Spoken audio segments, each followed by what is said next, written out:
gendo attendinge ku customer. Customer ati ekisajja kiraba kijja wano mwezi mulamba kijja ne kinamuza ne kikozesaamu tekigula twala eri naawe iye talimba fesi ye wamangi manyi ku Monday teyatwala ekyuma oyo ng'alina kye yali atutte wakola omulimu gwe gumu nga gwabadde nga zyakola emabegako okozesaamu kugenda olimba lindako waliyo omuntu ng'akirowooza kujja wano kozesaawo nga jimu kati yoyo nga tazegula byuma yoyo mumundekere otulaba bwe kikoze yali munene nfudde okay bamama muli mutya gye tuli sebo gyebale sebo kale nyabo mugyebale kakati leero tulinayo kapyaki era ekibuuzo si kibi naye ebyuma byonna weebiri gwobadde ogamba otya badde njagala obangezese ka treadmill kali oba kanampisa katya naye kotannagezesa okay kale bakutwale mutwale neyanze gekindeke ekinkwasa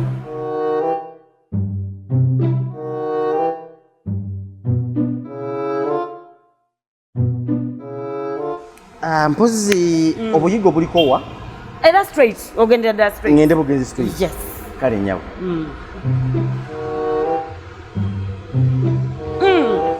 naye bannange tebamanyi nti Viga Sports World tetuli gym tutunda byuma bya gym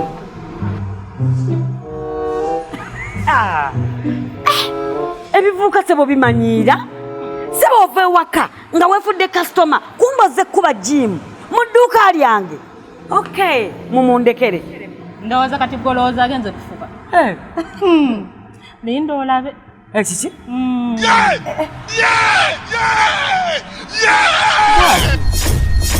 lindako akyusiza bwatyo bwakola God have mercy upon us.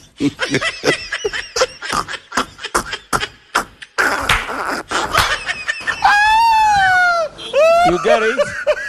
If you don't get it, forget about it. Mama seba tekako treadmill. Neda tata, neda. Tata kola bot. Totekako, tofaayo.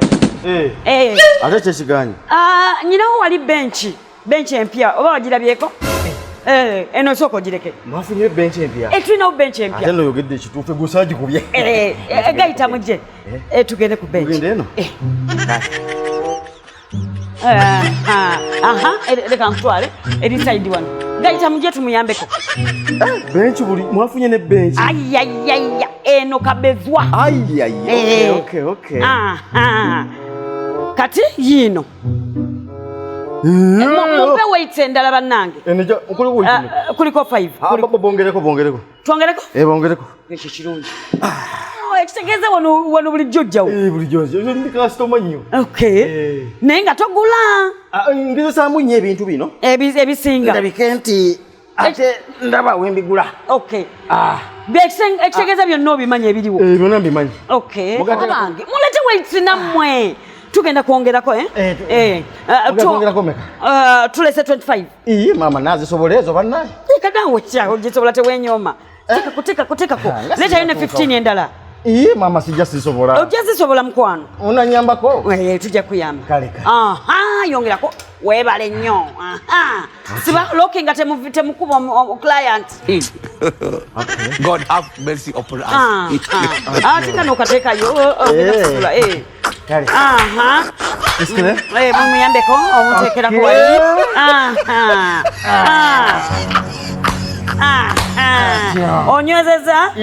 onywezeza kale mwattu nyizo zisobola naye tunyuke baana bange wangi tambula mujje tugende munyuke owulidde abafe nyabo mujje munyambe nammwe jangu oggalewo abange